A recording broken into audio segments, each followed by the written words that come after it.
Welcome to the Vantage HR Influencers Podcast. This podcast is sponsored by Vantage Circle.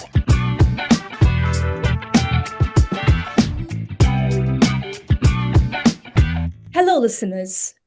Welcome back to another episode of the Vantage HR Influencers Podcast. I'm your host, Reha, and today we're diving into a topic that, every business leader has on their mind, like how to build a talent strategy that truly drives business goals. Now, think about it. Every organization wants growth, but without the right talent plan, even the best business strategy can, fall flat. So, how do you connect the dots between people, performance, and purpose? To help us unpack this, I'm joined by Surobhit Bhaumik, a passionate HR leader with a decade of cross-industry experience across MNCs, large Indian conglomerates, and high-growth startups. Welcome to the show, Surobhit. It's a pleasure to have you with us today. Thanks, Rehan. Thanks for introducing me and thanks for having me in the podcast. Okay, thank you. We are equally delighted to have you with us today. Now, to kick things off, can you Mhm. briefly take us through your professional journey so far? Like our listeners and I are eager to learn about your journey. Great. A decade of industry experience, leader in the HR space, alumnus of IIT Kharagpur, worked with, as you mentioned in the beginning, conglomerates, MNCs, and high growth startups. For the better part of the last decade, it has been to drive the talent strategy of multiple businesses. And for me, that is something which truly drives me to bring out my best. With that, I'll again hand it over to you to, uh, shoot the questions that you have for me on the Okay, agenda of talent strategy, how to build it, how to align it with the core principles of, or let's say the pillars of the employee life cycle. okay, great. That's an inspiring venture, Surabhi. Thank you for sharing your experience. Now, as we move ahead, so as you said, let's delve into our topic further. So let's start Sure. with the basics. Why do you Mhm. think it is essential for organizations to view talent strategy as more than just recruitment and retention? See, before that, let's understand how to build a strategy that aligns with business goals, right? And then we will delve into the recruitment piece and the retention bit. So, Yeah. for me, building a talent strategy that truly aligns with business goals starts with one simple principle: HR can't work in isolation. Talent for me is not a support agenda, it's a business agenda.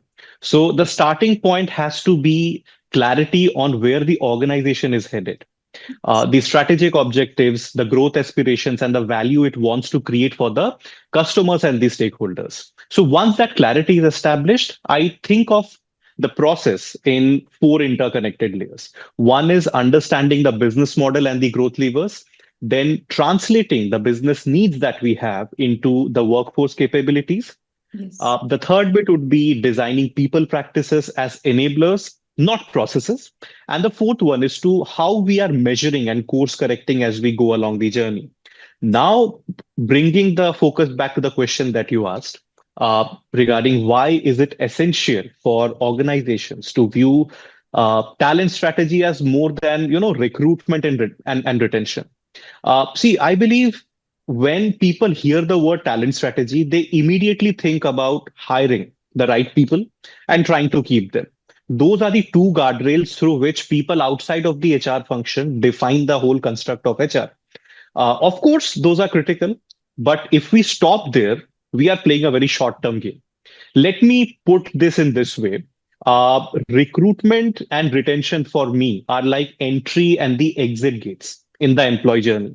But Exactly. what happens in between, how people grow, how they are being engaged, how they innovate within the firm, how they connect with the purpose of the organization, for me, that's truly defines whether the organization will succeed or not.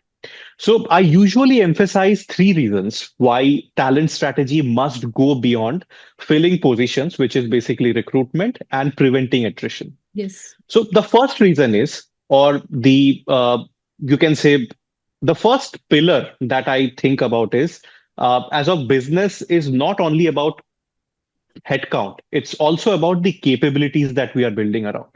You can hire thousands of people, but if they don't have the skills or the mindset that the business needs, then you are not building a competitive advantage. So here, for me, the real question is, how do we have the right capabilities to deliver on our strategy? Yes. That means focusing on learning, career pathways, leadership development, building agility and adaptability in the workforce. That's one. The second core pillar would be the culture, which for me is the glue that holds the organization. So if we are hiring people and if we are just retaining them, it can be meaningless if people stay back for wrong reasons. Employees should rather stay back for why they feel connected with the culture and the purpose of the organization. They will only stay back if they see growth. They will only stay back if they are getting avenues to do meaningful work. That's why, for me, a holistic talent strategy invests in values, invests in leadership behaviors, invests in inclusions, and invests in employee experience, not just salaries and perks. The third pillar for me is basically how we are future proofing the organization. Business models are shifting faster than ever, as we know. Digital disruption, AI, sustainability, hybrid work, remote work, all these are, words that we keep listening around in our day-to-day conversations. Now, I believe if the talent strategy is just limited to how we are hiring and how we are retaining, the organizations will always be reactive rather than be proactive. If we apply a broader lens and think beyond these two principles of hiring and retaining and focus on the things that I mentioned, I believe that broader lens will allow you to anticipate what future skills we need. How can we redesign roles with the anticipation of those future skills? And how can we proactively shape the workforce of the future? So let me give you an example. In one of the organizations where I worked with, the attrition was stable. So the traditional definition that the talent strategy that we see for, which is basically hiring and retention, that looked successful on paper.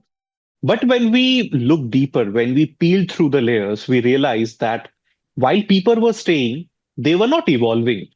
Their skills were quite outdated compared to the industry.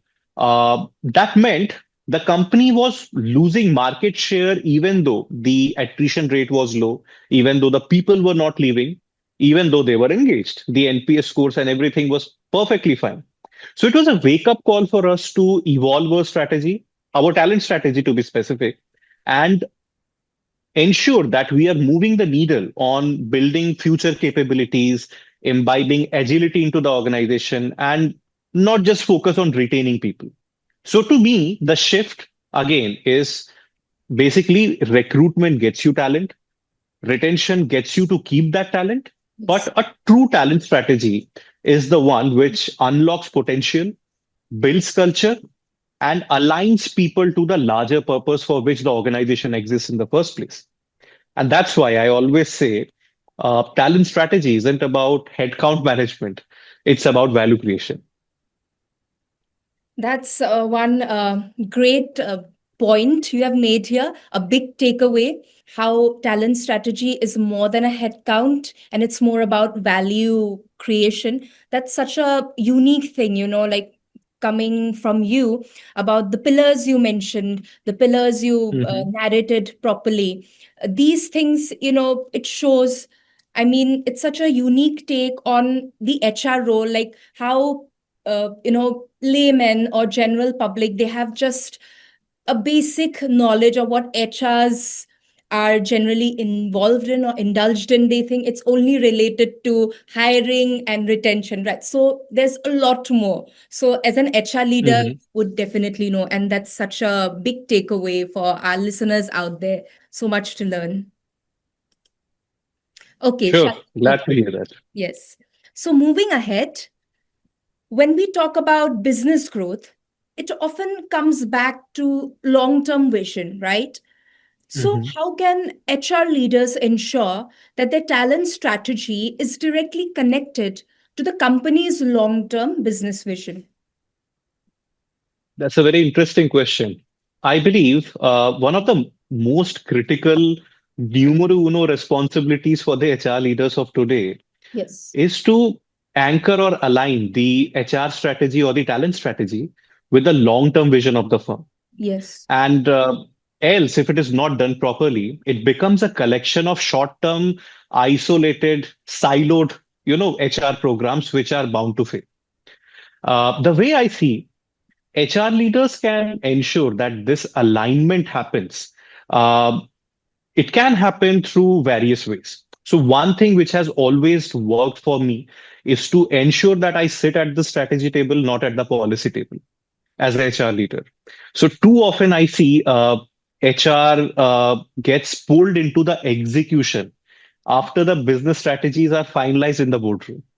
Uh, but I believe true alignment between the talent strategy and the business vision will only happen when HR is part of those strategic discussions. Understanding where the company wants to be in the next couple of years, which market it wants to play in, and what kind of culture it aspires to build. Uh, the next thing would be how we are translating the vision of the organization into capabilities. So for me, the long-term vision that we were talking about needs to be broken down into human capabilities. So, for example, let's say the vision is to be an innovation-led company. HR must ask what skills, what mindset, and what leadership behaviors will fuel that innovation. That translation exercise is where the alignment really takes shape. yes, Other thing is designing for the future, not only the present. And that can only happen if the HR is sitting on the strategy table rather than taking, more focused approach on the execution part. So for me, business vision is always forward looking, but is the talent strategy forward looking? That's a question mark. So the talent strategy for me must anticipate, which means scenario planning for the skills of the future, investing in the right leadership capabilities, investing in the succession pipelines that we are building for the organization, and building a workforce that can adapt to a disruption.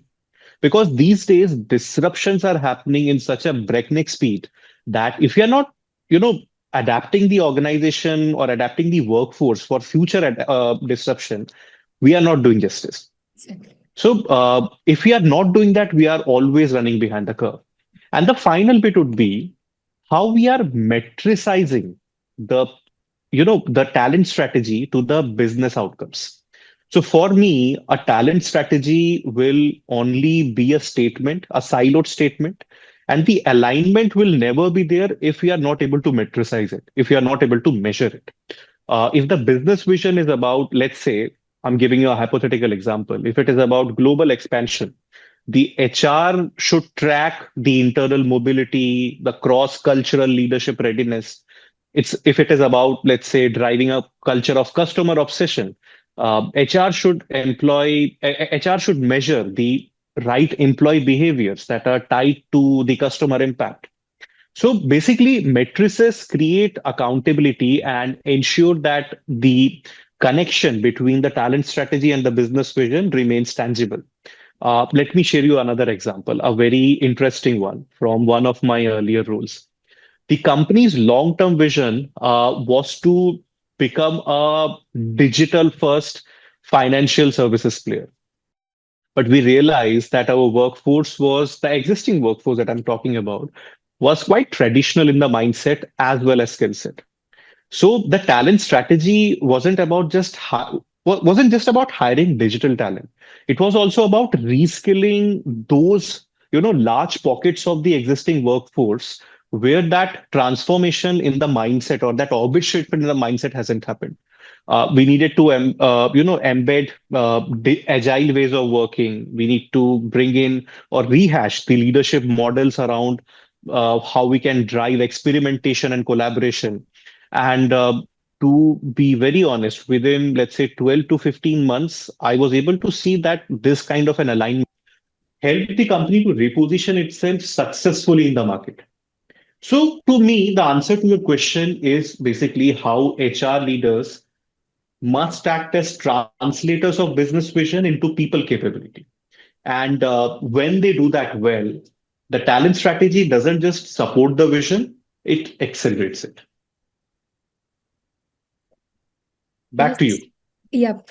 So, I mean, you have mentioned some unique pointers here about HR's role here in uh, about how HR should not only be limited to execution, but the Mhm. importance of their presence in strategic decision. So that's a very good point here, Exactly. because that is what is going to change things ahead for the long run, particularly Mhm. how you said how it's going to connect the current business plan with the long term vision, right?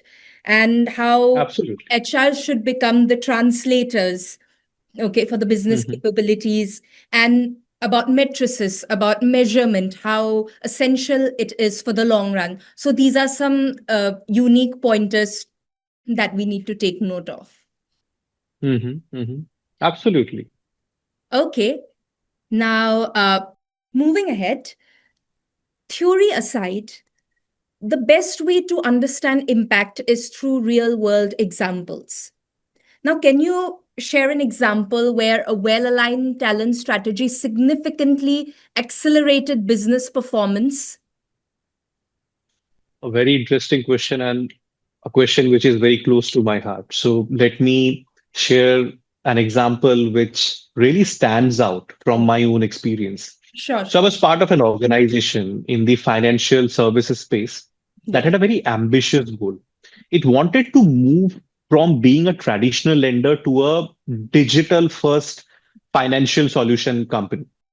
So the business vision was very clear: scale rapidly, improve customer experience, compete with the emerging fintech players who were far more agile, but do all these things parallelly and at the same time. Okay. So for our talent strategy to deliver on this business vision, it was really important that we focus not only on recruitment and retention, but also to tie our talent strategy to that vision. So first was how we can reskill at scale. We realized that close to two-thirds of our workforce came from conventional banking backgrounds. So it was very, important that we invest in transforming their mindset, in ensuring that uh, we invest in, large-scale digital fluency programs. We also wanted to train them on analytics, digital tools, customer first designs so that the capability is built from within organically, and we don't need to buy that capability from outside the market. So that was our strategy around reskilling at scale. The second one was to drive the same vision. We also need to rehash or redefine the existing leadership capabilities. So, to drive that sort of digital first agenda, we needed leaders who could encourage experimentation, who could foster cross functional collaboration. So, we redesigned our leadership development journeys to emphasize agility, risk taking, a customer centric decision making rather than just operational efficiency. The third pillar was how can we have more strategic hiring for new capabilities. So along with reskilling, which is basically this, create a organic, reskilling. We also need to ensure that we get some outside in perspective. So we brought in talent from technology, e-commerce, fintech to infuse a fresh thinking and to infuse an outside, in perspective. Importantly, we didn't just hire them. We also built cultural integration programs which could enable that which could enable or ensure that they could thrive in our, legacy driven work environment. And within close to 18 months, the results were visible. We launched the digital products that we were initially launching at twice the earliest speed. The customer onboarding time dropped by one third. The employee engagement scores actually went up, and that too went up in a time when we were going through a major transformation.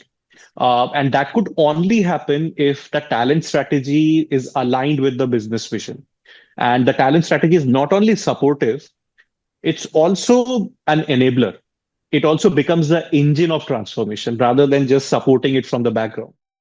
And that was a key lesson for me, that when HR connects the why of the business, the performance outcome naturally flows. Absolutely. That's such a powerful example there, Surabhi. It really shows that how the business how businesses can be impacted when strategy Mhm. and talent are really in sync, when they work together and go hand in hand, right? Absolutely. Okay. Now, moving ahead, it is a given that not every attempt at building a talent strategy is successful. Now, what are Mhm. the most common mistakes organizations make when building their talent strategy? What do you think? See, I believe if I'm successful today, it's because of the mistakes that I've made. And definitely, mistakes in the talent strategy tells us more than the successes. So I can tell you a few patterns which I have seen, because of which a talent strategy which is being built with a lot of rigor can actually derail. So one of the most common pitfalls that I've seen is talent strategy is confused with HR programs. So most organizations mistake talent strategy for running a set of, HR transformation initiatives. Okay. For example, leadership developments, a talent management program, an engagement survey, or let's say a cultural transformation, recruitment transformation. All of these are tools. These are not strategies. Yes. A true talent strategy for me starts with, as I told you in the beginning, and which I've been harping upon, is a true talent strategy starts with a business vision and asks what capabilities and culture do we need to achieve this. I think that linkage is usually missing in many organizations, and that's why many talent strategies they fail at the point of execution because they remain tactical and operational rather than being strategic in nature. The other pitfall that I have seen is HR strategies are focused on short to mid at max.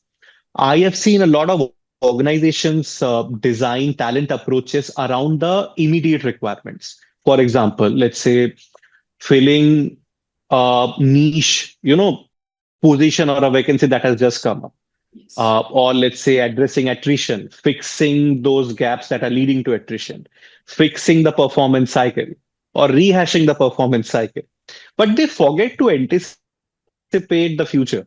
See, the skills are evolving with so much of pace that if you don't build a pipeline for tomorrow, you'll always be in a firefighting mode. So the HR strategy or the talent strategy needs to focus on the long term, but short term and mid term is equally important because you also need to deliver the results. But losing the hindsight or losing the long term perspective is something that can be detrimental. And that is something which can take away your credibility in the eyes of the leaders, right? The third pitfall, which I can recall, would be overlooking the culture and the employee experience. So I've seen companies hire great talent, but that great talent is difficult to retain and they move out because the culture doesn't enable them to succeed. You can build a perfect, HR strategy, but if your culture is misaligned, recruitment, retention will always fail. They will always fail to keep the people engaged. uh, make them feel included and connected with the purpose. The fourth bits that I could recall would be not using enough data or not using enough, uh, data centric approach. So too many HR strategies are born out of intuition traditionally rather than evidence. Today, we are in an age where we have all the powerful analytics tool at our fingerprints, which can predict attrition, which can identify skill gaps, which can even measure the leadership effectiveness in black and white terms. So ignoring data to me means we are flying blind, and that's a huge missed opportunity. And one of the most common mistakes is running HR programs in silo and failing to involve the business leaders. So I've seen the HR strategies design the programs in isolation, but talent is not just a HR priority; it's a business priority. So when the business leaders don't co-own it, the execution will very most likely fall flat. The best strategies I've seen which work and which succeed are those where the business heads are as invested in the talent outcomes as the HR is. If either of these two, either the business heads or the HR fraternity is not believing in what the outcome that has been co-created, it is bound to fall flat. So let me give you an example, an interesting one, which I can recall from my memory. So I worked with an organization where leadership initially thought that their biggest challenge was hiring faster. It was one of the startups where I worked. Uh, when we look deeper, the real issue was not the people who were hired. It was the people whom we hired left within a year because the managers who were leading them weren't prepared to integrate or develop them. So the mistake was solving a symptom rather than addressing the root cause. Once we address the root cause, once we address the managerial capability, once we build the career pathways, hiring speed became lesser of a bottleneck, right? So to me, the biggest pitfall is uh, treating talent strategy as a HR agenda rather than a business agenda. When that mindset shift happens, most of the other challenges automatically get corrected. Okay. So, these mistakes that you've highlighted, it Mhm. really sheds light on the fact that at times, not at times, but mainly people often, or, the organization often have this tendency to overlook certain things and they really don't focus Mhm. on that. Like about how you mentioned how talent strategies often confused with HR programs, and they are more short term oriented rather than focusing on the long term, and how some organizations, they overlook culture and employee Mhm. experience and not being data centric. So all these factors, it really highlights that there are certain aspects which organizations really overlook, they don't pay heed to, and as a result things take a downturn, or yeah, it doesn't work well, right? Exactly. Okay. Those So are the pitfalls that I have seen from my experience. But the landscape can be more varied if you connect with, HR leaders from other industries. But that's my observation. absolutely, absolutely. Okay, moving ahead. As you Mhm. know, the world of work is rapidly evolving with AI and automation coming into the picture. As they are reshaping jobs, how should companies rethink their talent development and upskilling? See, this is probably the defining question of our times. Yes. AI and automation are no longer on the horizon. They are here and Yes. they are fundamentally changing how the work that we do gets done. The danger is many organizations are still trying to use yesterday's, cookie cutter learning models to prepare for tomorrow's jobs. So I believe organizations need to rethink talent development in three big shifts for me. Okay. One is, in the past, we used to do the capability building or skilling for roles. Now, these skilling, or it could be upskilling or reskilling, it has to be done for capabilities. Now, Okay. let me just double click on that. So, in the past, we trained people for generic, specific job titles. But with automation and Gen AI coming into the picture, many of those roles will eventually evolve or disappear. But what will remain are the core leadership capabilities, which will eventually define how the workforce of tomorrow needs to, you know, needs to grow. So those capabilities could be problem solving, it could be digital fluency, it could be agility, adaptability, uh, empathy, cross-functional collaboration. So I believe companies should focus on building these transferable skills rather than just focusing on certain kind of roles. Because the speed at which innovation is coming, today it is Gen AI, tomorrow it could be 2 years down the line, you do not know what sort of disruption is coming up. Absolutely. But these fundamental capabilities, like I mentioned, problem solving, for example, empathy, collaboration, these will remain. Yes. These are transferable skills. Yes. And a function, or you can say a combination of these capabilities will make a new role in the future. So rather than focusing on roles, the focus has to shift on how can we skill for capabilities. The second big shift that the organizations has to kind of uh, take into consideration is to move away from isolated or a episodic training to a more continuous learning ecosystem. So the old model of sending employees for, let's say, a 1 day or a 2 day workshop once in a year may not work anymore. So the learning has to be embedded in the flow of work rather than it being a once in a year or a once in a quarter activity. That means the more we progress, the more micro learning or AI driven personalized, learning modules has to come into the picture. Since it has to be in the flow of the work, it has to be coaching driven, coaching led by the leaders in the organization. It could be a peer to peer coaching as well. Yes. And this will allow employees to learn just in time rather than waiting for, let's say, a quarter to be over for them to join in a learning program. And the third big shift that I believe is moving away from top down programs to more employee centric journeys. So, upskilling for me can't just be mandated like a compliance training.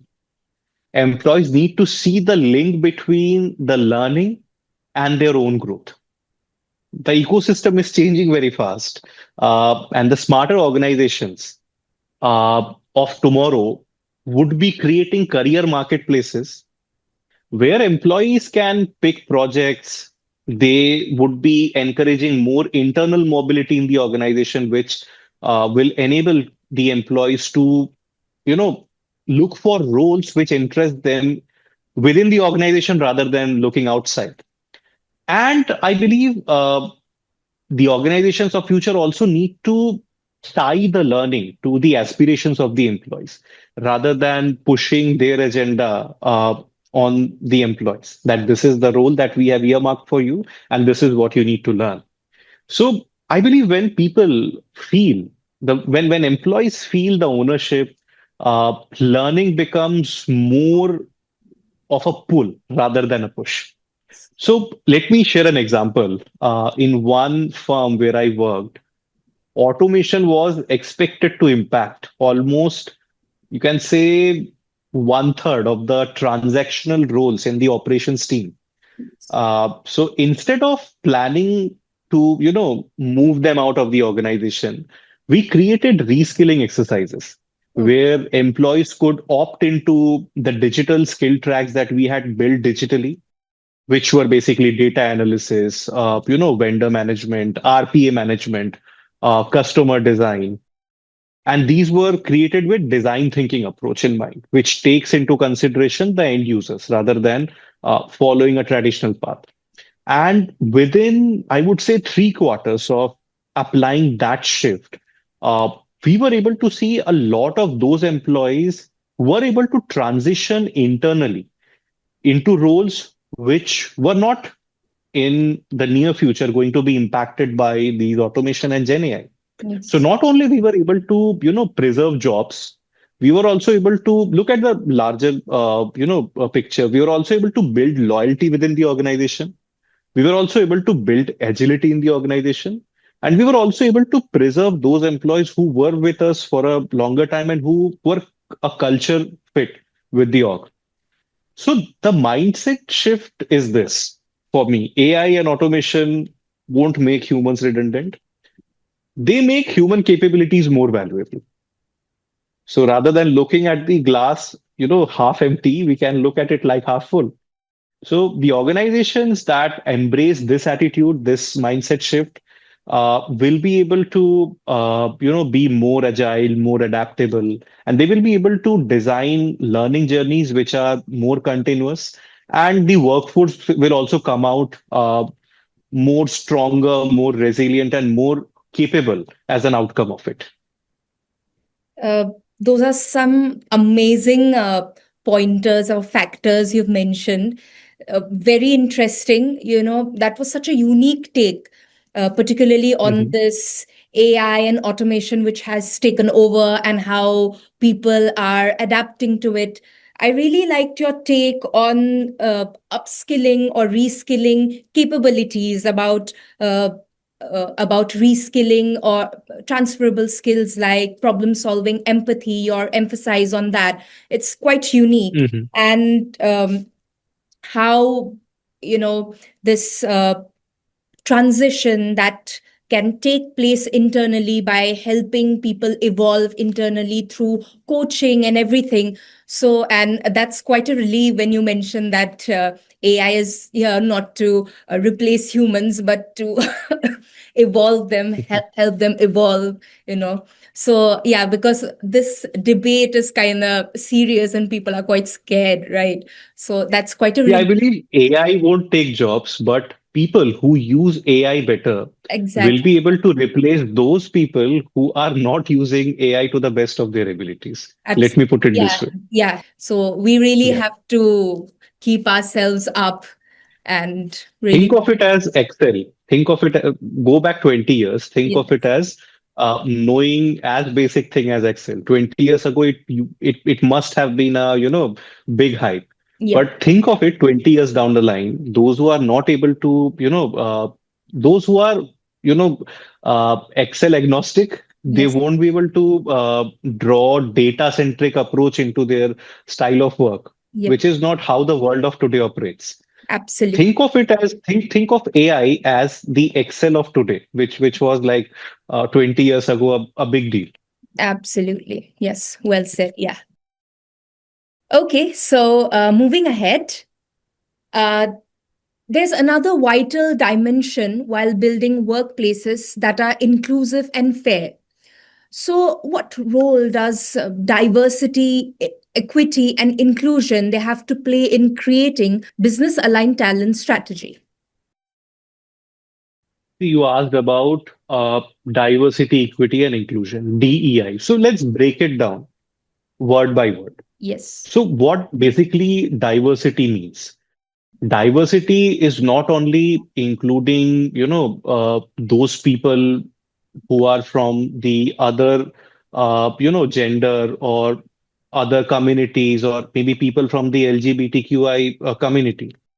Diversity for me is something that has a more broader scope. Diversity is something which fuels innovation.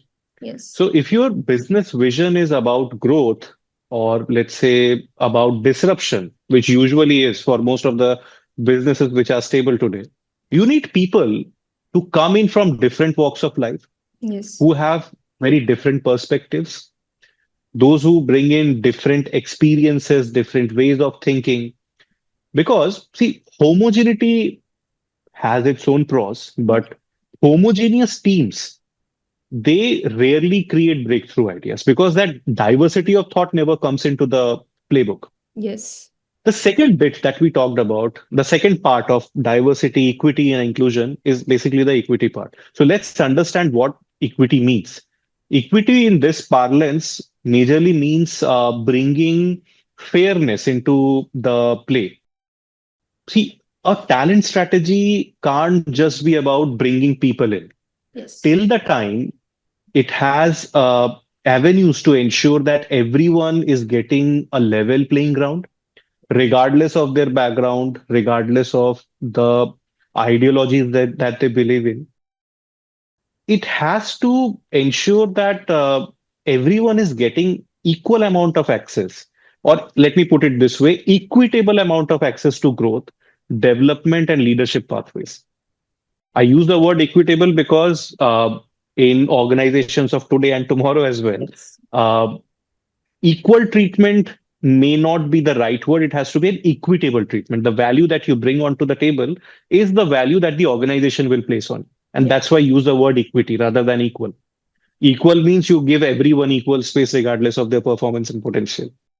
So I believe without equity, you'll have diversity at the entry level, at Mhm. the bottom of the funnel, but not in the decision making layers, which undermines the long term business strength. So inclusion, and the third bit, which in the same parlance is inclusion. And inclusion in this context means, it's not only something which drives performance or retention. It is something which enables people to feel that they belong to the workplace. It's something that makes them believe that their voices will be heard no matter what. Yes. So for me, an inclusive culture is something that will automatically or organically increase the engagement. It will directly ensure that the productivity sees an uptick, the customer satisfaction sees an uptick, and also the innovation, which is so critical in today's time, is also taken care of.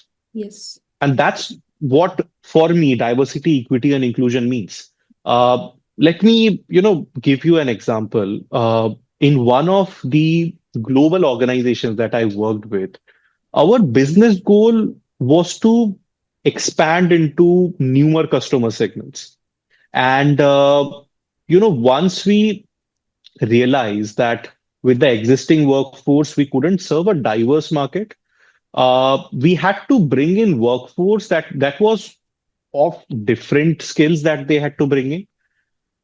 It also had to be a workforce that thinks very differently with respect to the geography where we were trying to enter. And hence the talent strategy had to deliberately focus on hiring a very diverse talent. But it was also to equally create a more bias-free performance system, a more inclusive leadership training, and more diverse people practices. And within couple of quarters of initiating our program of hiring that sort of diverse talent in a very different geography from which we are operating in, not only did we see the representation improve, but also we were able to see the customer engagement scores in those geographies where we were entering. Usually, when you enter a new market, uh, it takes time to ensure your visibility is there, to ensure the customers see you as a credible partner in their journey. But surprisingly, the approach that we had taken, we had hired not only for traditional roles, but with a very diverse skill that we had envisaged for a couple of years down the line. Okay. And that ensured that our customer engagement scores in those geographies were actually 1.5 times to what we had initially envisaged a quarter down the line. So to me, again, drawing back to the word that you use, DEI or diversity, equity, inclusion, isn't just about doing the right thing socially. It's about doing the smart thing strategically. And for me, a business aligned talent strategy that ignores DEI aspect will be incomplete because it misses one of the most biggest and most influencing driver of today's competitive advantage. Absolutely.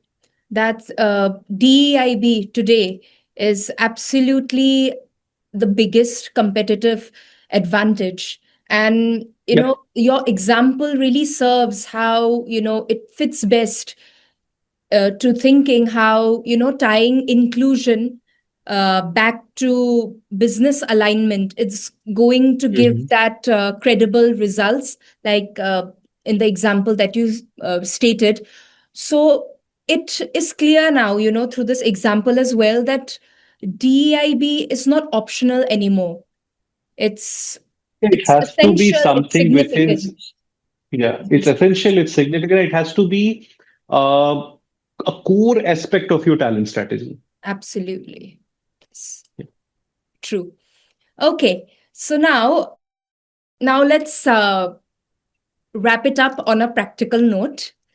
So, Mhm. if you had to give one piece of advice to organizations who are starting from scratch with their talent strategy, what would that be? Hmm. An interesting question. See, I believe too often organizations that are just beginning their talent journey. I'm talking about those organizations which are yet to frame their talent strategy, not those who have already, done some bit and perfected it. Mhm.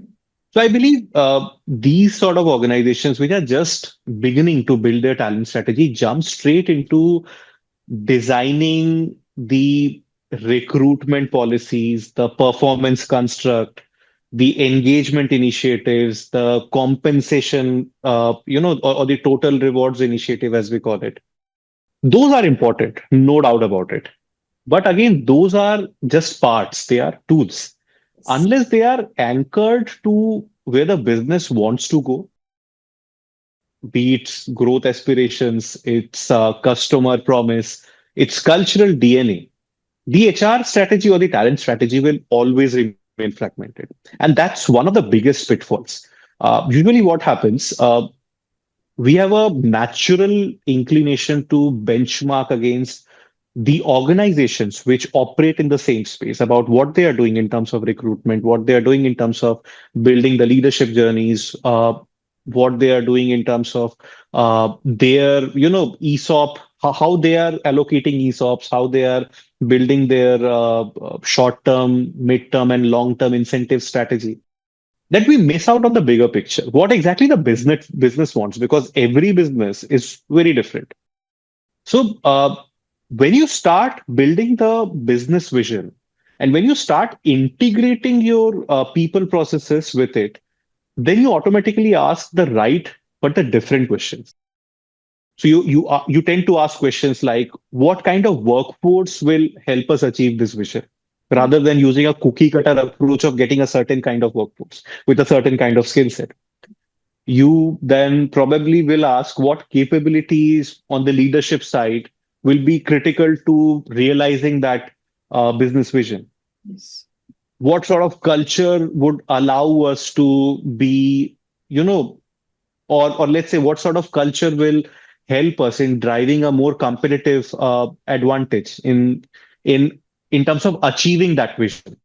So once these basic answers are clear, once you understand where we want to go, every HR practice, whether it's hiring, learning, total rewards, performance, or learning and development, it becomes an enabler of that bigger story. So to put it simply, for me, a talent strategy isn't about your people processes in isolation. For me, it's about people processes being the engine of the business rather than being just a support function. If the organizations are able to start there, if they're able to build strategies that are not only effective but enduring, I'm pretty sure they will be able to relate each and every pillar of the people process to the larger business vision that their business leaders want to execute. And then only they will be able to become the engine of success that drives the business. I hope I answered your question. Absolutely. This point about how people processes should be the engine to drive the business. I mean, that's a big key Yep. takeaway that the Mhm. new people out there who are ready to start their businesses or start the talent strategy, this is something they need to keep in mind. I mean, that's Mhm. like one great advice, and I'm sure that the listeners will find this as a solid starting point. I hope I was able to do justice to the questions that you asked in terms Absolutely. of bringing my It was perspectives. definitely. Okay. Great, great, great. Okay. Glad to know So, that. yes. Okay. So, Surabhit, we have finally come to the end of the podcast. So, before we wind up, I would like to thank you for joining us today and sharing your incredible insights. It's been more than a pleasure hearing your perspective on how you can craft talent strategies that go hand in hand with the business goals. And we really appreciate your time and your expertise. And I'm sure our listeners have been heavily inspired by your expertise and are walking away with a wealth of information to ponder. Thanks a lot for having me in this podcast, and I'm glad to know that I've been able to add value in terms of making your listeners aware of what a organization of future could look like and what all uh, critical pieces in the puzzle Yeah. that they need to ensure is part of the building blocks of that journey. Thanks a lot for bringing me into this podcast, and thanks for asking those pinpointed questions, which I could also relate to in terms of how my career has shaped, what all pitfalls I've seen, and how I have been able to drive the talent strategy in the organizations where I've worked. Thank you once again, Surabhit. And to our listeners, thank you for tuning in. We hope you found today's conversation as enlightening as we did. So until next time, take care and we'll see you soon. Thanks for listening to the Vantage HR Influencers Podcast. Please do subscribe to Vantage HR Influencers Podcast YouTube channel for new episodes.